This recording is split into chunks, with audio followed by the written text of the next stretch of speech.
I'm Joyce Hornady. You might say accuracy is my business. I make bullets. You are listening to the Hornady Podcast. Thanks for joining us and enjoy the show.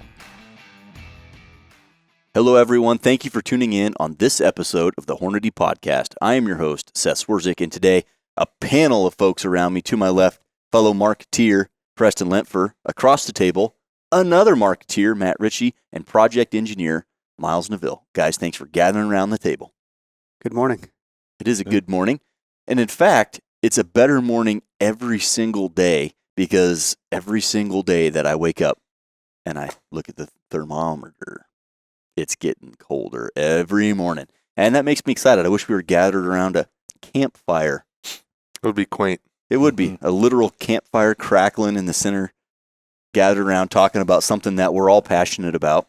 And we get the smoke for free anyway. Yeah, well, yeah, we are getting, you know what, this is tangential, but my kids had to have recess in school because of the smoke from Canada. We don't get that out here on the prairie that much, normally that's a Western thing, but I digress. The topic today, one that I said we're all passionate about, and that we are increasingly becoming more passionate about it. I mean, the rate at which I went from, suppressor, to unless I'm legally forced, I don't shoot without one for the most part.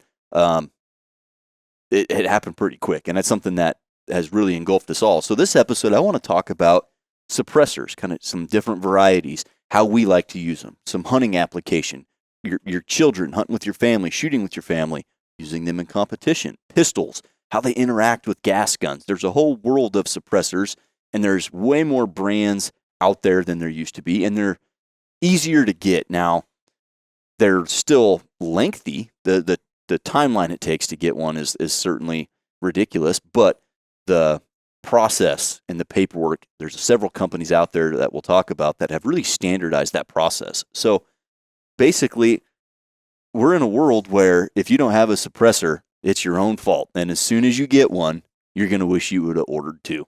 That's how it was for me. How about you guys? Yeah. I kind of feel the same way. It is a lengthy process, but the prize is well worth the wait. Yeah, I think. The first precision rifle that I had built, I had with just 11-degree target crown, no muzzle threads, no nothing. I figured, well, who needs all that stuff?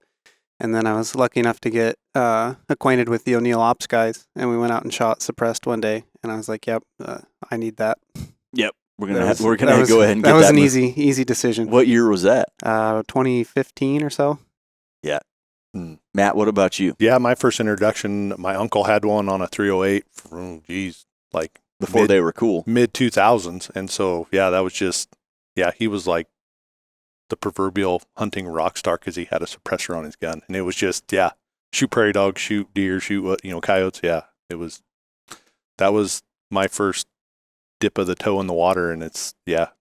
So for the listener out there that hasn't shot suppressed, what benefits does the suppressor give the user immediately, regardless of sport or hunting or competition?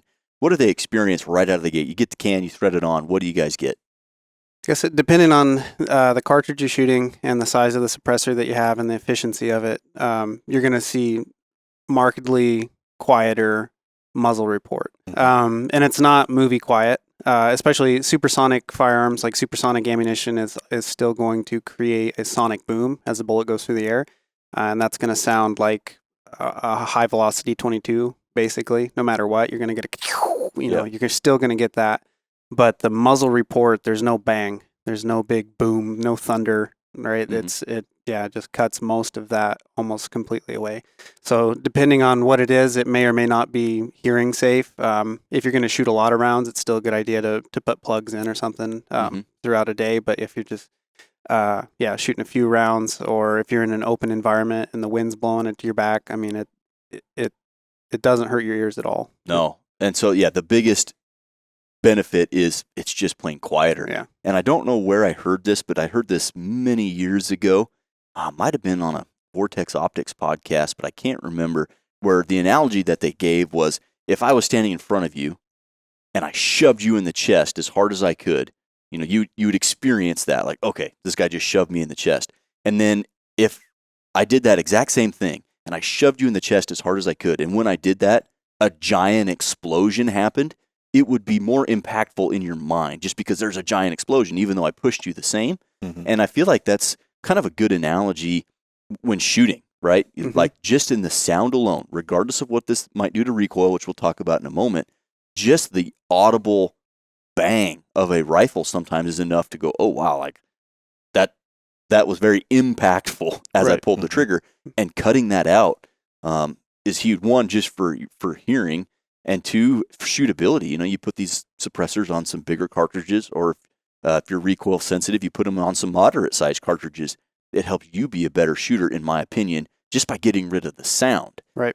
It can help with developing bad habits. If you've got the flinch or something from shooting big magnums for a bunch of years, this can help with that. Again, just in sound mitigation. Yeah.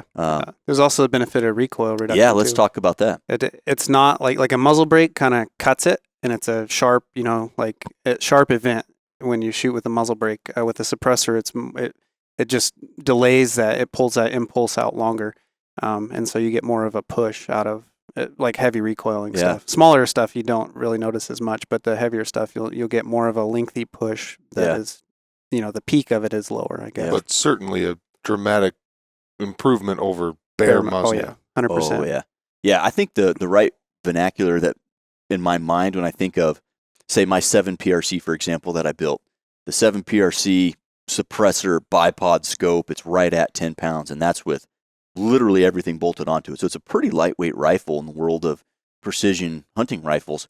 And when I shoot it with a brake versus suppressor, the recoil may or may not be the same, but it's soft. That's the word that makes sense to me when I think of shooting with the suppressor as far as recoil reduction, is that it makes the recoil softer. Mhm. Like you said, it really lengthens out that essential push is what it feels like, just a soft push versus the hard, sharp, abrupt recoil that we're all used to from either bare muzzles or muzzle brakes. Mhm. Yep. Yeah, that's As- how I describe it too. Are they for as sure. effective as a muzzle brake?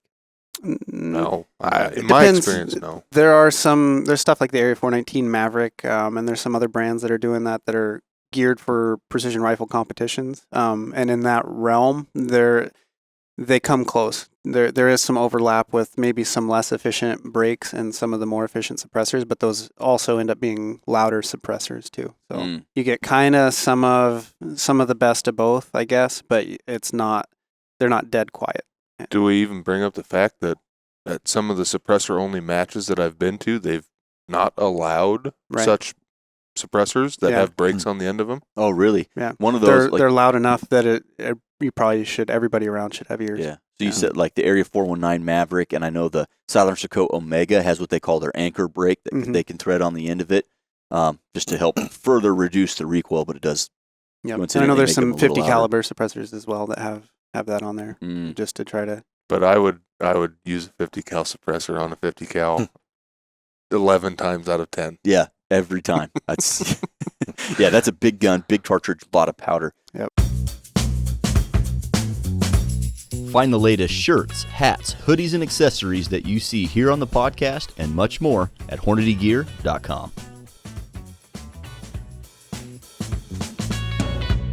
So with these suppressors, I think all of us probably got into it in just that it was, wow, that's nice. It softens that recoil. It's quieter. But now the implication of that experience for you also translates to everybody around you, Right. and the game that you're hunting if you use them for hunting. So what have you guys done as far as a kind of across the board precision rifle general shooting? You know, we like to just go out and shoot targets. Are you guys using suppressors the majority of the time? Are you shooting with your family? What's going on there? Hunting wise, I've shot a handful of animals suppressed, and that's really about all I've done. I don't think I've ever used one in a precision rifle match, Mhm. except for the suppressors only matches, right? So for me, I guess if I'm going to be muffed up and wear an ear pro because other people aren't required to run suppress and they're going to run their muzzle brakes, I'm just going to run a muzzle Yeah. brake as well. But I don't know. I'm kind of changing on that. The more I shoot the 6 arc, it's so light recoiling anyway, I may just Put the can on. put the can on there, Yeah. depending on the length of the barrel. Some of my barrels are fairly long and become a little bit unwieldy, but Thunder Beast Ultra 5 on the way, that might change.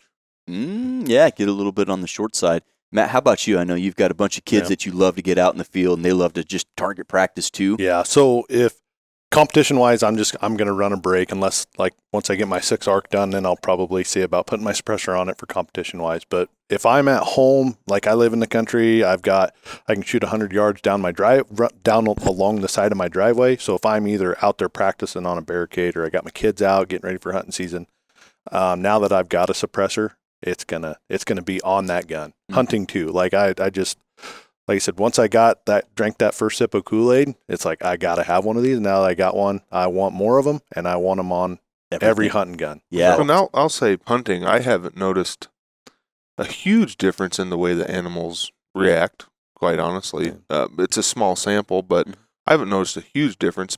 I've just noticed that I can shoot my gun without hearing protection, way more and effectively. it's just it's a lot nicer. Yeah. See, and now I have seen it because last year. Yeah, talk us through your last season. I know Yeah. your kids doubled up on Yep. some great bucks last year. So last season, opening day, like right at last shooting light, deer comes out, boys laying prone, shoot. I told him it was my fault. I told him the wrong dope, shot over the back of that deer, and he just stood there at like almost 300 yards, just stood there. And we were able to, he sent another one, and again, he missed, just clean miss, my fault. And that deer bounded 40 As yards a off him. dad, you had to feel like, Yeah, I felt like this big. So, but it worked out. We ended up getting them 2 nice deer later on. But yeah, so that deer, like I said, 2 shots in a row, didn't move, bounded off 40 yards. We didn't get another shot at him. Then later that year for our late doe season, I shot 2 does within 80 yards of each other at 200 yards or so, and they shot the first one.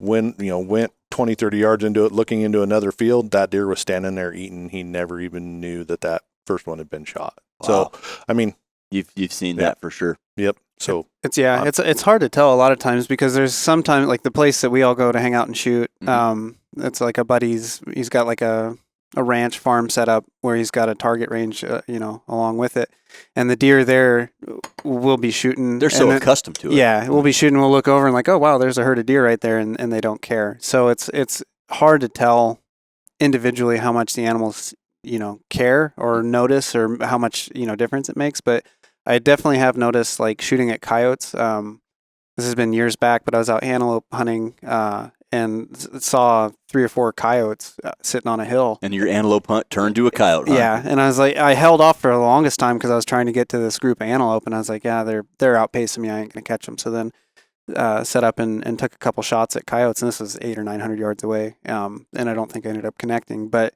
I did notice that the first 2 shots, they were like, what was that? Look around and don't immediately just start bolting. Because that's a smart animal. And I say smart, maybe not so like consciously smart, but instinctually, they don't stick around for anything. Right. Mm-hmm. And so, yeah, they you could see where they were looking at the spot on the ground where the bullet hit, and they're like, what was that? And then by the second or third, they kind of got the idea and got out of there. I have definitely noticed it with prairie dogs, though. Because growing up as a kid or whatever, go out with 22s and my dad's 308 or whatever, and just blast or whatever, and it's like you take 2 shots and everything within 200 yards is in a hole and peeking their head out, and chirping. The first time I went out with a suppressed precision rifle, years later, was like insane to me how effective it was. I mean, it'd take 50 rounds and you get 35 dogs, and takes 8 to 12 shots before they really catch on to what's going on and start ducking down in the hole. So both the ability to shoot at an extended range and then have them not be so spooky was like stark contrast from what I had done as a kid. Yep. I think my first experience in shooting an animal, a big game animal, with a suppressor would have been 2017 or 18. I believe, maybe 19. I can't remember. I digress. Anyway, as I was hunting out in the beautiful sandhills, western Nebraska, and put the stock on this mule deer from 1,400 yards, got to 327 yards, and it was this beautiful specimen of a very stereotypical sandhills mule deer. And the sandhills bucks, it's not uncommon to have nice, big, wide frames, sun-bleached horns. And that was great buck, but he had like 8 does with him. And at 327 yards, Thunder Beast Ultra 7 suppressor shooting kind of a wildcat hot rod 7mm. And I took one shot. He went down, and the rest of the does picked their heads up, looked around, and went right back to feeding around. And by the time I got my tripod torn down, my pack, because I dropped it, pack picked up, I was shooing deer away as I walked up to the deer, and this is 5-6 minutes later. So I've witnessed that. Again, not a big sample size. And the other big game animals I've taken since then, very similar stories. And like you mentioned, Miles, shooting prairie dogs, we do a big media prairie dog event every year, and you can see the difference. It's pretty remarkable. You start putting suppressors on things. Mm-hmm. For me, I got my first suppressor, and I remember I put it on a 6.5 Creedmoor 22-inch barrel, and I had it clamped into a tripod, and I had my 4 or 5-year-old at the time. I had the tripod clamped in on a piece of steel. All you have to do is pull the trigger, and it's going to hit the piece of steel. Big, giant tripod, all clamped in tight with the suppressor on there. And my wife was like, oh my gosh, that not only can our oldest son just walk up to that rifle and pull the trigger, rifle barely moves, it's quiet for everybody out here on our acreage. This is just amazing. Said, why don't we have one of these on every gun that you own? And I was like, you know what? It's a good question. Ding, ding. You're going to open that door, honey. Yeah. So, and I say that to bring up the point that although it can feel burdensome to get through the paperwork side of getting your first suppressor, once you work with companies, one, that make it easy, or two, once you understand how that works and you do it on your own, once you do that one time, it's not that problematic. It's not that intrusive, and you get them. You're going to wish you would have bought 2 after you bought the first one. And we try to use them. Well, there's going to be people in the comments that say that it is too intrusive. I would agree. Guaranteed that's going to happen. because it is, but that's the rules we live in, and I can't change the rules. Yeah. And what I can do is shoot suppressed. Yeah. And but like Preston alluded to, at the end of the day, the juice is worth the squeeze. Because really once you go through the process and wait that time, you get that thing and you use it the first time, it's worth it. It is. And I would second what you guys have mentioned. For precision rifle competitions, I prefer to shoot with the muzzle brake simply because of the recoil reduction. You have to wear muffs anyway because not everybody's running a suppressor. And if you're shooting like a 6.5 Creedmoor that has a little bit more recoil than, say, these 6 arcs, it helps you be stable off a barricade and stuff like that. But for bolt gun stuff, for AR stuff, I'm using a suppressor unless I'm legally required not to. And one particular hunt that Preston and I were on with no suppressor, I remember this really, one. I was going to bring it up. Really opened my eyes to, like, all right, maybe I just need to just pull the trigger and just get one. So we were out. I'll leave some of the details out because they're not. Please do. They're not specific to the topic of this podcast. But we were out on some public land. Left at midnight. I think I left. Got to Preston's house at about 12:40, and then we drove for 5 hours into the Sandhills, and we were going to go out hunt public land mule deer. And at the time, my dad had a really big Magnum. It was a 300 rum Wyatt's box mag, hand-loaded 212s running 3,000 feet per second. It was the ultimate long bomber. This was before the 300 PRC. Yeah, it was before the 300 PRC, right after the 212 came out. So anyhow, the thought was these Sandhills deer, you might get a shot at 40 yards, or you might get a shot at 400, but there's really not a lot of in between depending on how these hills lay out. So I wanted to be ready for a longer shot, and the gun shot great. Had a little muzzle brake on there, and we're a few hours into the hunt, and we get presented with a really nice Sandhills whitetail. And it was good enough that I was like, I'm here for a mule deer, but I'll shoot that whitetail. There's no question. It was also 4 degrees, and we'd already walked 3 miles through a foot of snow. Yeah, it was tough hunting. It was 0 when we got there. Drove through an ice storm. However, I get this shot opportunity at 480 yards, and there was just some things going on that made me not comfortable with that shot. So the plan was we were going to back off the hill we were on, go to the north, about a half a mile loop, and come up the other side of this hill, and then I'd have either a closer shot or the same distance, which was about 480 yards, but it would change the direction of fire, and I felt a lot better about that. So as I'm climbing up the hill, Preston's behind me, 60, 80 yards. The deer, unbeknownst to us, had come up the other side of the hill. And then I'm coming up the backside, and now we're staring at each other at 61 yards. And I was rather ill prepared. So now I have this big buck staring at me, like 135, 140-inch whitetail at 61 yards. And I could have just thrown the rifle up and shot him right there standing at 61 yards, but I didn't have earplugs in. So I slowly take a knee, and the buck's staring at me. And after the hunt, Preston was like, I was wondering, what the heck were you doing? Because I took a knee, and I was down there for like a minute. And he's wondering why I'm not shooting this deer. What I was doing was balling up toilet paper and stuffing it in my ears because I was not about to touch off a 300 run with a break.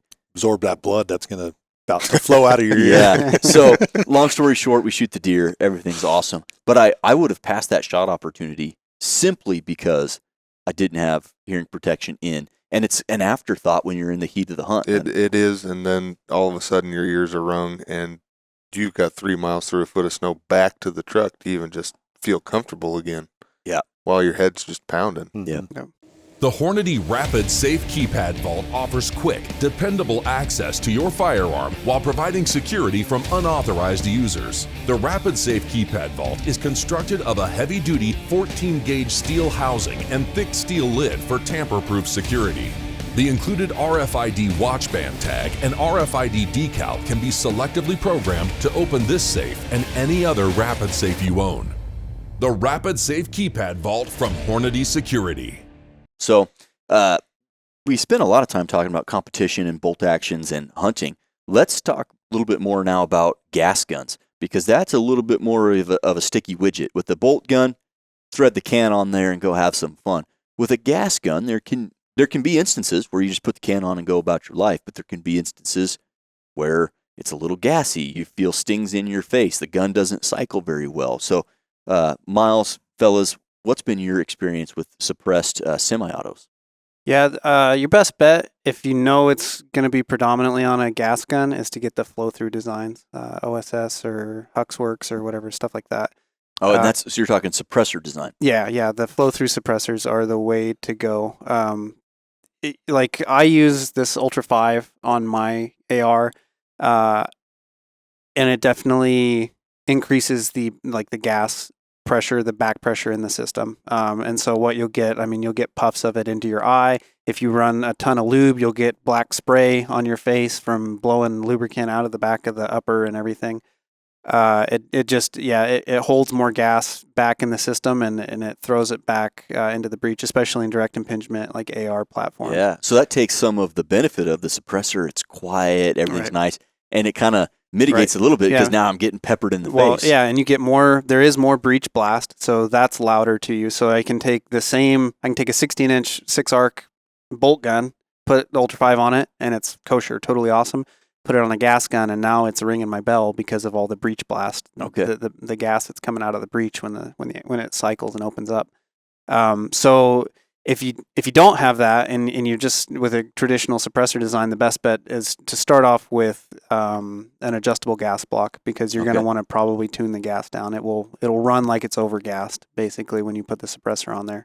Okay, because essentially you're like you said, you're holding more of that pressure into the system. Holding on to it longer. Basically, you're maintaining a higher pressure longer. And there may or may not be a happy place where you can have the rifle run with or without the suppressor with the gas setting. You might be cornered into a place where you have to adjust it each way to when you go suppressed or unsuppressed. So you'll adjust it to work with the suppressor. You'd tame it down a little bit, and then you'll take the suppressor off, and then the gun won't cycle. Or vice versa, you'll get it to run well without the suppressor. You put the suppressor on, and it can overgas it so much that the bolt velocity is so high because you have so much pressure coming back that it will kick cases against the upper and basically bounce them back inside, and you'll stovepipe. It'll look like it, or it'll look like it failed to cycle even. Sometimes when you get them overgassed enough, it looks like you're not getting enough gas when really it's just getting hammered. Yeah. So what are some of the variables beside the adjustable gas block that if you're building an AR or if you purchase one that you can kind of manipulate to help better run suppressed? Well, I want to throw in here too, besides the flow-through suppressor or whatever its vernacular is, As far as adjustable gas blocks go, there's also they call it a bleed-off gas block Right. that actually sends the extra gas forward and away. So there is another nice option there too. If you're going to be I don't have running any a gas block experience with those. suppressed. Is that a new thing? It's been around for a few years now. Okay. Yeah. I don't have one myself, but I've heard good things about them. Very good things. Yeah. Okay. Yeah. Yeah, I don't know. That's pretty much it. The other thing you can do is there's charging handles and other stuff that you can put in the back end of the upper that are purpose made to stop just to keep the stuff from getting into your eyes, because it doesn't fix the problem; it just fixes the symptom. Yeah, Okay. yeah. Which is still beneficial. Right. Oh yeah, yeah. It can definitely make a night and day. Like you will start crying, tearing up within 3 or 4 shots with some setups, and then you put a different charging handle in, and it's okay. Do you ever play with buffer configuration and buffer spring bolt mass? Different bolts You to can help mitigate yeah, that. Yeah, it's all doing the same thing. You're affecting bolt velocity is the main thing. Okay. Bolt carrier velocity with like an AR-15. That's the main thing you're looking at. Because it's either you put a stiffer spring, a heavier buffer, or you cut the gas down. Got it. And you may, like I said, you may have more or less success with any one of those depending on what the setup is. There's a lot of variables there. Yeah. Well, a lot of variables, but again, Matt said it a couple times. The juice worth the squeeze. Just take the time to set your gun up right if you're going to be primarily suppressed. And Matt, you're a big varmint guy, coyote hunting.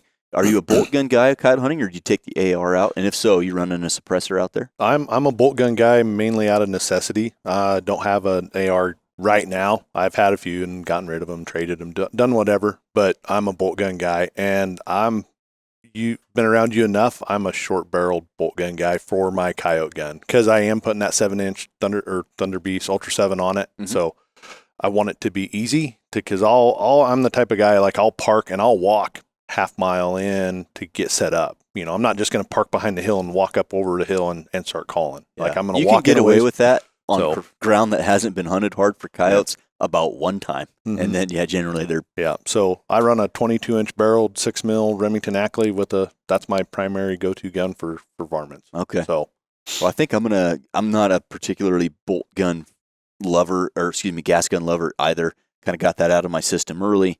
But now with cartridges like the 6mm ARC, when I think about varmint hunting, it makes sense to just put a gas gun together, a little 18-inch gas gun suppressor, and let it eat. especially since, in my mind, if I've got a pair of coyotes coming in or 2 or 3 coyotes, with running suppress, you get those follow-up shots. You might have to just yip or turn the old pup distress on, and that second or third coyote is either going to stop, or if there's another one out there, he might come in and see what's going on. So there you go. You get 1 coyote, 2 coyote, maybe 3 coyotes. Yeah. So Nothing feels better than that. Yep.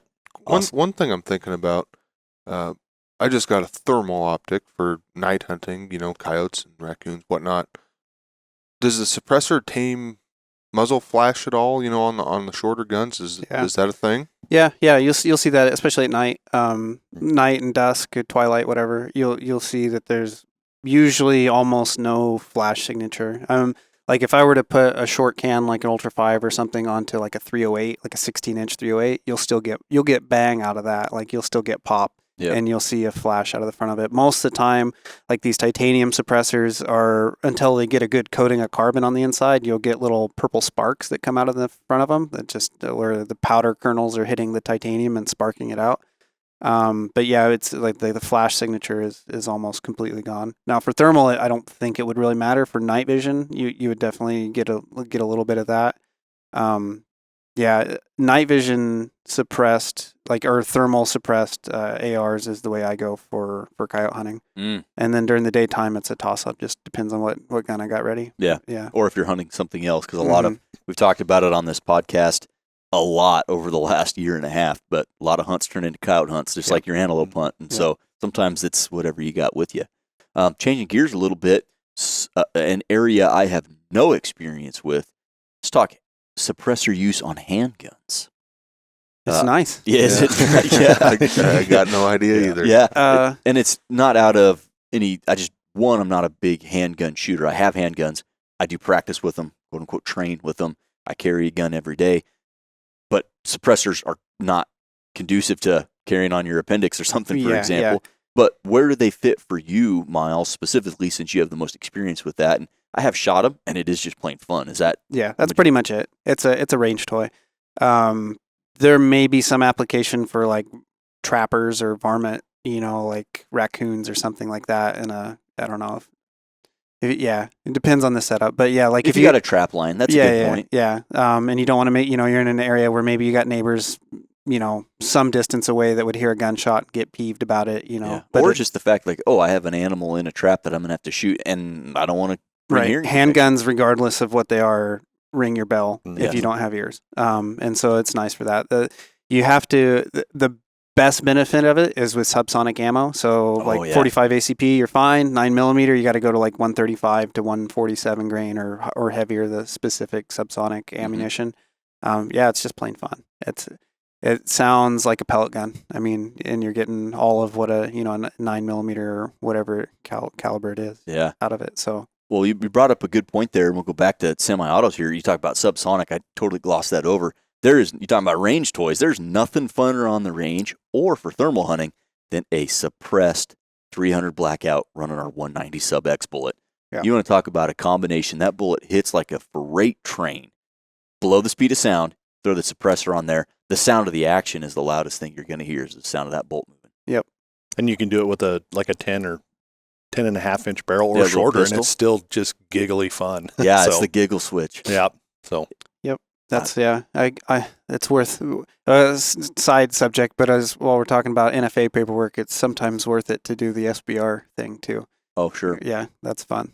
Because that's what my blackout is a 10.5-inch SBR, and that's a fun time. Fun time. Awesome. Well, before we transition to talking more about companies and paperwork and how that all works, I just wanted to share with you guys a story that happened recently. I was hunting in Africa in June and always made the point to put my plugs in before I shot something. Didn't take a suppressor. In hindsight, I don't know of any legal reason why you couldn't take a suppressor to South Africa. I'll have to look into that if I get the opportunity to go again. But I didn't. Had a little 2-port muzzle brake on a 7 PRC. Put it in for everything I shot. The last animal I shot was the springbuck. So made the shot. Thought it was a good shot. We go to track and we bump it. Oh, crap. The shot was a little low and back. Okay. So I'm going to take another shot. Well, it jumped at like 40 yards and stopped at, say, 75 or 80. And so I grabbed a tree real quick and just made a shot and finished it before anything else got Western, so to speak. Didn't put my plugs in. Little 2-port brake on a 7 PRC. I'm not particularly hypersensitive to that kind of thing. I didn't think. Just a typical young man that grew up kind of rough and tumble, had a few head injuries, I suppose. It rang my bell, and I was sick to my stomach for several hours. And I said, never again will I do that. I made that commitment before, and there was a lapse of judgment. And I guess in the hustle, I thought, okay, this is the better decision. Just take the ringing ears for a little bit. Already got tinnitus. What's a little bit more, and shoot this animal before, because it's obviously wounded. And I wish I would have taken 10 extra seconds and done it. So again, another big push for suppressor. Look at this. 100 free bullets when I buy these select Hornady reloading tools. Wow, 500 free bullets with certain Hornady reloading presses and kits. Well, what do they have? Let's get loaded. There's no better time to stock your reloading bench. Choose from the most durable, precise, and convenient tools on the market and receive free bullets to get you loaded. Visit Hornady.com for further details. Next time we get loaded, I'm buying. So we've talked a lot about how awesome they are. Let's talk more specifically about how to get them, because I feel like that was one of my bars of entry, was like, I don't know what to do. I mean, that seems, I don't want to mess it up. What's the right thing to do? And now we've got companies like Silencer Shop and Silencer Central that really just make it easy. Click, click, click here, sign here, fingerprint there, and you're done. You can do it completely online. You can do it at kiosks, and they'll walk you through it, and they make it super easy. What's you guys' experience with the actual paperwork side of obtaining a suppressor? I have only done the hard way. I went to a lawyer and got a trust made, and then everything else I've done has been just a paper Form 4 Okay. individual. Yeah. So I can't speak to the new easy way. Yeah. But yeah, I mean, the general process is you have to find a Class 3 dealer in your state. This is the old way, so I think there's a little bit. I don't know. The other way I know is a little bit different, but I'll just go over this. But you find a Class 3 dealer within your state. If they don't have it in stock, then they have to order it, and it goes on a Form 3 from the manufacturer to that dealer, or from another dealer to that dealer, and then you fill out what is a Form 4, where you go in, and it's not dramatically different from a 4473 that you would do to buy a new gun. Okay, so that's simple enough. The paperwork side of it, other than you have to supply fingerprint cards and passport photos. And the Form 4 is a little bit more in depth. There is more information on it, but it's the same kind of information as what's on a 4473. Okay. And most of the Class 3 dealers know what's going on. They should. Yeah. And they'll walk you through what you need to do, how to fill everything out. And you have to fill that out correctly and be very sure that it is absolutely correct, because then you'll put all of that in a packet. You'll write a $200 check to, the Bureau? ATF. BATF. Well, yeah, you write out to the ATF.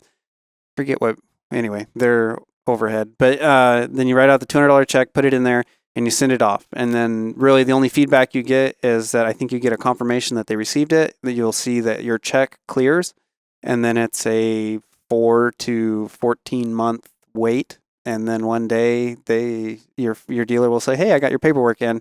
In the meantime, it spends 99% of that time sitting in a box in a filing cabinet somewhere, waiting to get looked at.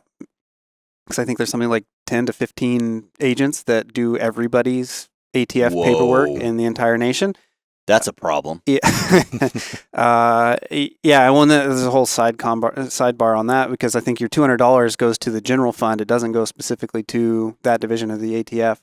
I don't even think it goes specifically to the ATF. It just goes, so there's no method in place for them to scale the number of employees that look at that based on the number of orders that come in, because it's grown exponentially, the number of people that have been. Yeah. Well, certainly with the help of companies like Silencer Central, like we mentioned, that make it easy. The help of inflation to make $200 not a deal breaker. Yeah, we should talk about that, because that started in the 20s. 30s. 1934 National Firearms Act. Yep. Okay. And $200 in 1934, a lot different than 2023. Yeah. Yeah. And there's a whole debate about the validity of that whole thing. Yeah, which is not the topic of this podcast. But yeah. So they definitely made it hard there. And I think that's the only thing really. There was a Gun Control Act in 1968, and then 1986 really didn't affect suppressors at all. It was more machine guns, destructive devices, stuff like that. Made it harder to make those. Sure. But so yeah, ever since 1934, it's been basically the same process. There's been little revisions. The Form 4 has changed a little bit. The process has changed. Now there's e-file, which is arguably a little bit faster. It was faster for a short time period, and then everybody started doing e-files, and now we're back to 8, 9, 10 months. So I will say that the quickest, the easiest way I've done it is our local guy has now an electric fingerprint machine. And can take the passport photos on site, and so that makes it really handy, because it's really he e-files right there for you. Yeah, it's a one-stop shop. You can go in there, and he's set up to e-file, so now you can get your fingerprints, passport photos, and get it all e-filed immediately, electronically sent. So there's no like getting it lost in the mail. We have like a coworker that got sent the paperwork out, and it was somewhere. Yeah, so I think Katrina happened in 2005, and his paperwork got lost for like 18 months, and then it got found again and sent in. And don't you have to do that paperwork 3 times in a row? So if you leave something off of one sheet versus the other, or it's not spelled correctly or anything like that, then they throw it out. Yeah, so that whole 95% of the time that it's sitting there, nobody goes over it and checks it. So then when after 8 months have elapsed and they finally pull your paperwork out and look at it, if you goof something up on there and it doesn't check out, denied. And they're like, oh, yeah, denied, send it back, and then you start over. Start back. So if you're going to do it the manual way and send in paperwork, I would highly recommend you send it with a carrier that you can get shipping confirmation. And you can put your credit card information in there for that tax stamp, that $200. But we'd also recommend, or we don't recommend, I would personally recommend you send a check so you can see when that check is cleared. And they cash it almost immediately. Mm-hmm. Yeah, convenient. I digress. Like I said, not the podcast to get into the politics side, but I can attest to how simple it is now with Silencer Central. I'm a big fan of short barrels, like Matt mentioned, and I'm a big fan of small suppressors. I don't need a 26-inch barrel on a 7-inch can. I want a 20-inch barrel on a 5-inch can. Well, Silencer Central came out with the Banished Backcountry. Super lightweight, short little suppressor. So at the NRA show, they have kiosks set up at the NRA show. Went over to our friends there, signed up, did everything, and they have a kiosk. And they've got professionals that literally walk you through everything. And they, just like you were talking, Miles, they do the fingerprints, they do the photos, they do everything right there on site. They set up the trust for you as well. And they just make it so simple. Unfortunately, you're stuck with the $200 tax stamp and that super long waiting period that we're all frustrated about. But the actual application process, they make very, very streamlined, very simple. Preston, you've also experienced that through Silencer Shop.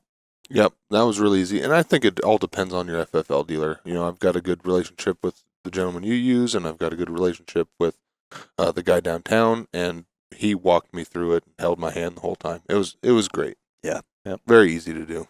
Same. Our guy downtown, I went through my rimfire suppressor, just easy button. The kiosk, you do everything at it. Fingerprints, uploads a photo, fill all your paperwork out, submit it. It's just, yeah, nice.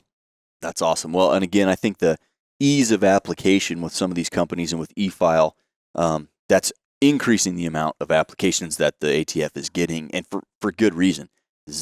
If you haven't shot suppressed, but you're a recreational shooter or a hunter, or even some competition use, it is just a game changer. Yep. It's more pleasant for everybody, protects the hearing. Yeah. I think it's better for the animals. There's many countries overseas that if you Borderline don't have a required, suppressor, you're looked down upon, or Yeah. maybe that's not the right word. No, but I've it's been a there, shame. and that's part of it. Yeah. Yeah, I would say the precision rifle series matches that I've gone to that were suppressor only have been the most enjoyable match shooting experiences that I've ever had, like hands down. Mm-hmm. May or may not have performed as good as I wanted to, or whatever. You have whatever match to match issues, but just that fact alone of you can have a conversational tone with everybody. And if you're off the line, for sure, you don't need ears all day long for 2 days. You don't have, compression on your head. And like pushing against, like you're wearing sunglasses. I mean, you have none of that, and it's just so nice. If you haven't done it and you got the suppressor and you shoot that, you should go to one of those matches and see it. And honestly, if you're a match director and you watch this, you should consider making yours a suppressor only match. For sure. Yeah. Well, I know I've shared quite a few stories, but here's another one where I was on my old man. Hey, Dad, you got to order a suppressor. I mean, I'm telling you what, Dad, you got to order a suppressor. You got to order a suppressor. Well, this went on for a couple of years, and 60 years old, been shooting my whole life. I don't need a suppressor. It's fine, whatever. So, over the last few years, Dad's built some custom rifles, and we've done more Western hunting. Well, on this one particular hunt, I got the gun, I got my suppressor on there, and the hunting turned out to be less than optimal. So on the last day, at about 10:45 in the morning, after a very comical event occurred in the morning regarding some pretty disrespectful other public land hunters, he said, you know what? Let's go shoot prairie dogs. We're out in Sand Hills. Let's go shoot prairie dogs. We know where town's at. So we go to shoot prairie dogs. So Dad lays down on the gun. We're about 250 to 550 yards away from this town. And my dad had purchased a set of range-finding binos with a very simple BC-based calculator embedded in there. So we were just going to see how well this thing lines up. So I got binoculars in a tripod. Dad's laying on the gun, 6.5 Creedmoor, shooting 143s. All right, you see that yucca plant. Okay, go up 2 yards and left 2 yards. There's a big stander on a mound. Oh, yep, you on him? Okay, 337 yards, dial 1.3 mils. And that conversation like that happened. I could hear him dial the scope. He shot and jumped up on his knees and was like, I did not think it was going to be that quiet. So he gets back down on the gun, and we shoot for another 30 minutes shooting prairie dogs. And he was like, okay, I should have listened to you 2 years ago. And within probably that month or within 30 days, we were at a shop, and Dad ordered his first suppressor. And you know what happened when he got the first one? Ordered another one. And it's one of those deals, like I said at the beginning, once you get one, you're going to wish you would order two right away, because it is so eye-opening. The experience is better. And one of the reasons I enjoy hunting suppressed, this is a stretch, but it's truly how I feel. When I'm hunting, I don't particularly enjoy hearing other gunshots, especially as a public land hunter, or even hunting private property. Like I'm not worried about or concerned with other people's success. It just, it's kind of, I just don't like it. And so I feel like me shooting suppressed, I'm not, celebrating the fact that I got a shot and you didn't, or something, to other people who are hunting in that same area. And I think that, in my opinion, the animals do react differently. And if I'm hunting public land, I'm not shooting draws out and animals are scattered everywhere and jumping fences back onto private. So again, I don't know if that's some sort of virtue signal that I've got in my subconscious, but I know I enjoy not hearing other hunters shoot. And so I almost feel like it's doing a service to everybody that's hunting, in my opinion. Yeah, I'd say it's definitely better too for kids or significant others that are a little, I don't know, noise sensitive or I mean, it's a lot to take in for somebody who's never been around firearms in their whole life, and then they come in and you've got recoil, you got this huge bang, and it's like it can be overwhelming for some people, and definitely the suppressor makes it more approachable, like hands down. And I know me as a dumb kid growing up, my dad had a Browning A-Bolt 308 with the Boss brake on it. And for the longest time, I had a warped sense of how powerful or how much kick or whatever I was getting from a 308. The kick isn't bad, In retrospect, I just was shooting a muzzle braked rifle without ears. And, it was ringing my bell and I didn't like it, So it was, there was hesitation on every shot, Yep. Which in retrospect, we should have been wearing ears. That's dumb. But live and learn. Like Seth said, you've got tinnitus. I've got tinnitus. I mean, we've got kids. I don't want my kids to not be able to hear. So it's like, hey, when they're mowing or when they're doing anything louder, or I'm doing anything loud around them, hey, earplugs, earmuffs, something. But now shooting, because the first deer my daughter got, we were in a box blind, and she was out this window, and she had earplugs in, and I was looking out the other window, and I had a muzzle brake on, and that I thought I got hit in the face, punched in the face by that blast, and it was just like, yep, suppressor. Yeah. So it was not pleasant. So. Yep. I remember that too as a kid, like hold my ears, crouch down. It's not just my dad, the sound. Dad's here and shoots, and I'm like, oh, okay. It's not just the sound. It feels like you got hit by something. Yep. Yeah. One last topic that's becoming more popular, although it's not necessarily mainstream yet. But one last topic before we wrap this thing up. Here in the great state of Nebraska and several others, you can hunt with a smokeless muzzleloader. And you can have a suppressor on your muzzleloader. And there's a cool factor to that. Obviously makes reloading a little bit clumsier, but Silencer Co. has the hybrid 46. If you got a 45 caliber muzzleloader, I know Silencer Central has a 46 caliber muzzleloader, 46 caliber suppressor as well.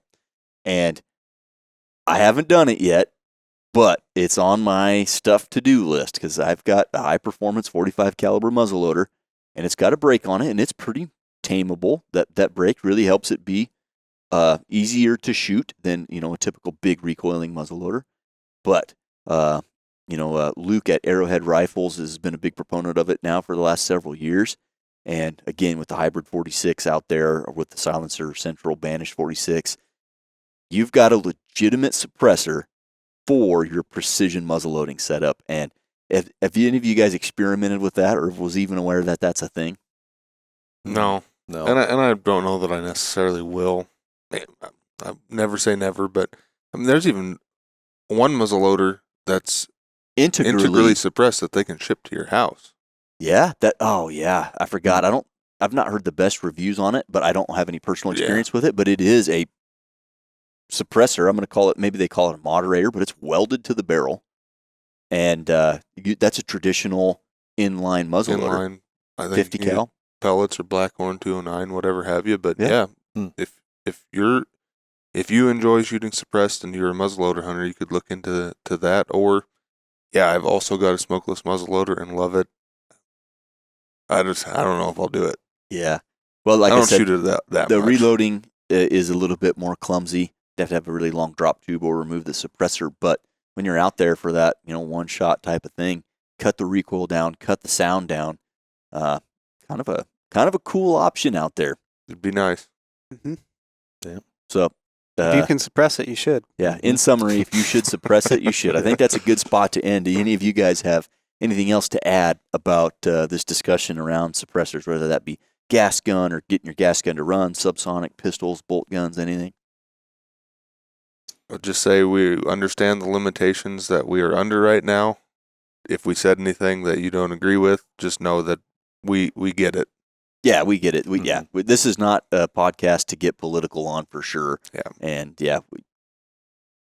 that's a good way to leave it. But I think Miles said it all. If you can suppress it, you should. Yeah, it's a bundle of fun. And if you I think me, your dad, maybe you, all been in the same spot where you're like, that's cool guy stuff. Whatever. I've been shooting my whole life without it. Don't really need it. You can go out and experience it once. If you haven't, it might change your mind in a hurry. Yeah. Mm-hmm. Awesome. Well, guys, thanks for sitting down and discussing something that I know you're all passionate about. And again, I said it at the beginning, we're getting progressively more passionate about with the more brands and options that are out there. And just thank you guys for the discussion. Absolutely. It's our pleasure. Yeah. Thanks, Seth. Hopefully you enjoyed this discussion about suppressors. We really think that they enhance your shooting experience, less recoil, they're quieter, they're a ton of fun. If you haven't shot with one, go out and check one out. We hope you enjoyed it, and we'll catch you on the next one.